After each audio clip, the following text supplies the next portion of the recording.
dans ce nouvel épisode des Blabla de Sandra. Si tu apprécies ce contenu, pense à t'abonner, à liker et à partager. Je t'invite à découvrir mon dernier bébé de papier paru à ce jour en auto-édition, L'amour minimaliste, une romance qui parle de deuil, de résilience et de renaissance à travers un nouvel amour avec tendresse, humour, passion et sensualité. Fin de la page promo. On entend souvent cette promesse. Avec la bonne méthode, tu peux vendre tes livres à tous les coups. Mais est-ce vrai? Existe-t-il des méthodes infaillibles en auto-édition ou est-ce un mythe marketing de plus? Dans cet épisode, on va répondre clairement, sans fantasme, en s'appuyant sur des faits observables et des sources fiables. Réponse courte, non.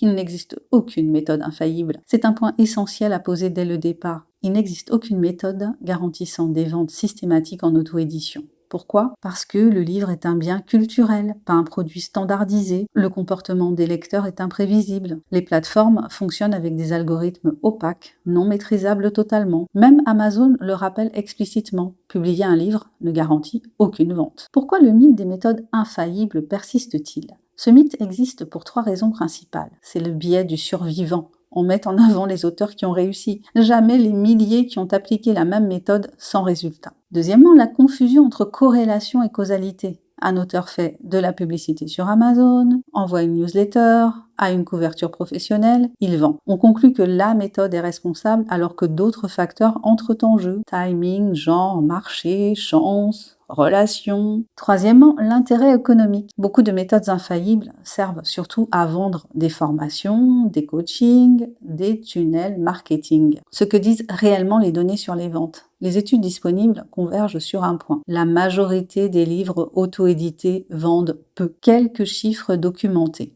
Selon Written Word Media, plus de 50% des livres auto-édités vendent moins de 100 exemplaires sur toute leur durée de vie. Une minorité génère l'essentiel des revenus. Autre point clé, les livres qui vendent le mieux respectent des codes de genre très stricts. Romance, thriller, fantasy, non-fiction, pratique. Alors, qu'est-ce qui fonctionne sans garantie?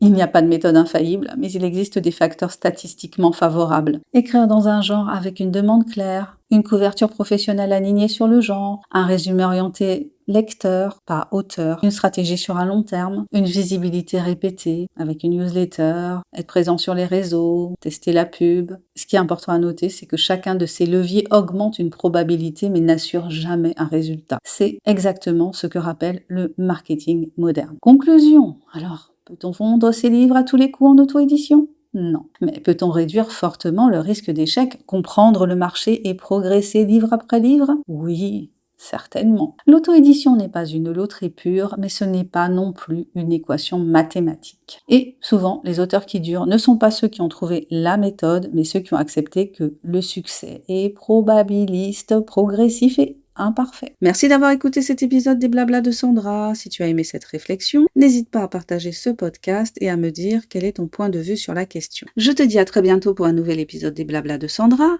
Allez, abonne-toi, commente si tu l'oses, like et partage. Et pense à découvrir mon dernier bébé de papier paru à ce jour, L'amour minimaliste, une romance qui parle de deuil, de résilience et de renaissance à travers un nouvel amour avec tendresse, humour, passion et sensualité.